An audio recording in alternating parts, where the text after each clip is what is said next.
Kadang-kadang kita senang sangat digula-gulakan dengan title-title yang tertentu. Itu pun ada pertikaian tu baru ni dikatakan cicit Nabi datang. Saya tak nampak dia buat daurah lagi, saya tak tahulah, mungkin ada. Tapi saya tak nampak lah buku apa yang ditulis ataupun ilmu apa yang disebarkan. Yang saya nampak dia naik kuda je. Itu pun Masya Allah, orang perempuan menjerit-jerit tengok makcik-makcik.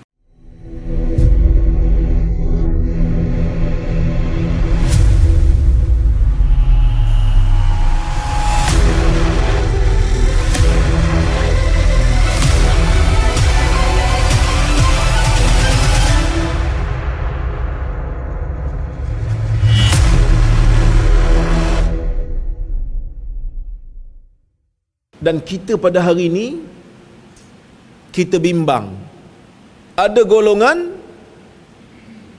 yang mendakwa cinta Nabi, yang mendakwa sayang Nabi, tetapi tidak ada semangat untuk mempertahankan sunnah Nabi SAW. Kan?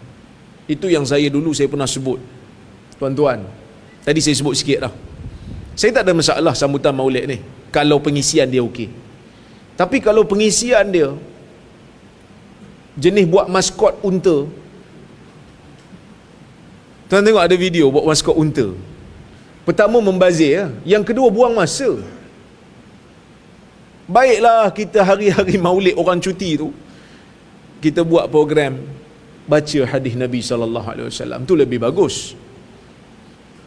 Paling tidak kita tahulah peribadi, baca syama'il ke, peribadi Nabi, akhlak Nabi yang kita boleh ikut, yang kita boleh follow, ataupun sunnah-sunnah Nabi SAW yang kita boleh jadikan sebagai panduan, kan? Tapi tak apalah yang tu. Cuma tengok bagaimana semangat sebahagian daripada kita bila tang Maulid yang tidak pernah disambut di zaman salafus salih, yang Nabi pun tak pernah sambut, sahabat-sahabat tak pernah sambut, tabi'in tak pernah sambut, tabi'in pun tak pernah sambut. Yang dikatakan mula-mula sambut adalah kerajaan Fatimiyah di Mesir yang beraliran Syiah pada ketika itu. Maka sebab itu bila muncul saja Maulid ni, ulama-ulama ahli sunnah bincang. Ada yang setuju, ada yang tak setuju, ada yang pro dan ada yang kontra. Al-Imam Fakihani, Al-Imam Syatibi, Ibnul Hajj, Al-Imam Syaukani, antara yang bahas tentang isu bid'ah sambutan Maulid ni. Ada yang kata okey. Al-Imam Ibnu Hajar Haytami antaranya yang kata okey. Ibnu Hajar antara yang kata okey. Khilaf di kalangan para ulama. Tapi semangat sebahagian orang kita sampai masuk dalam khutbah. Setiap tahun masuk dalam khutbah. Tapi semangat kita nak bertahan sunnah macam mana? Saya sebut dah benda ni dulu. Semangat kita nak bertahan sunnah macam mana? Benda yang bid'ah ni, kalaulah kita kata ia bid'ah hasanah sekalipun, kalaulah kita terima ni bid'ah hasanah, selagi mana sambutannya tak buang masa, sambutannya okey, hanya sekadar nak ingat perjuangan Nabi, nak ajar orang tentang sunnah Nabi, okey, tak ada masalah. Tapi perjuangan kita dalam benda yang sunnah macam mana? Okey ke tak okey? Kadang-kadang orang duk amalkan, orang duk sebarkan sunnah, kita petikai, kita troll, kita marah kerana kononnya mengelirukan masyarakat. So kita kena nilai balik diri kita. Kan, kita kena nilai balik diri kita. Takut-takut kita tergolong dalam golongan orang yang hanya sekadar sayang tu tanpa ada semangat untuk mengikut. Kan? Semangat untuk mengikut. Jadi kena ada dua ni. Dan di antara faedah juga, hikmah yang kita boleh ambil daripada peristiwa ni, orang yang nasab dekat dengan Nabi SAW, kalau dia tidak mengikut apa yang digariskan oleh agama, nasabnya tidak sekali-kali boleh membantu dia. Berdasarkan hadis riwayat Muslim, Nabi SAW menyebutkan, man bata'a bihi amaluh lam yusri' bihi nasabuh, atau kama qala, sesiapa yang amalannya lambat, sesiapa yang amalannya itu tidak baik, nasabnya tidak boleh memperlajukan dia.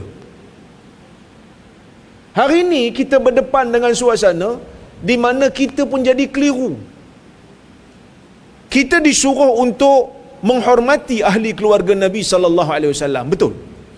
Ahlul bait kita hormat. Tetapi kita tak disuruh untuk memuja berlebih-lebihan. Betul Nabi sallallahu alaihi wasallam menyebutkan tentang kepentingan menjaga hak ahlul bait dalam hadis Zaid bin Aslam.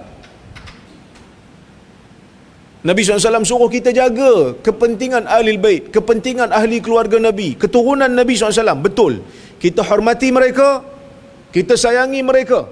Bahkan kalau mereka saleh, mereka berada di atas jalan sunnah, kita sayang mereka lebih daripada yang lain lagi, kerana mereka mempunyai nasab yang mulia daripada orang lain. Lebih mulia daripada orang lain. Tapi kalaulah kata orang yang berketurunan Nabi ni tak mahu mengikut jalan Nabi sallallahu alaihi wasallam, kita kena tahu mereka juga tidak selamat. Kan? Mereka juga tak selamat. Jadi ini sebagai satu panduan pada kita lah. Kan? Kadang-kadang kita senang sangat digula-gulakan dengan title-title yang tertentu. Itu pun ada pertikaian tu baru ni apa? Dikatakan cicit Nabi datang.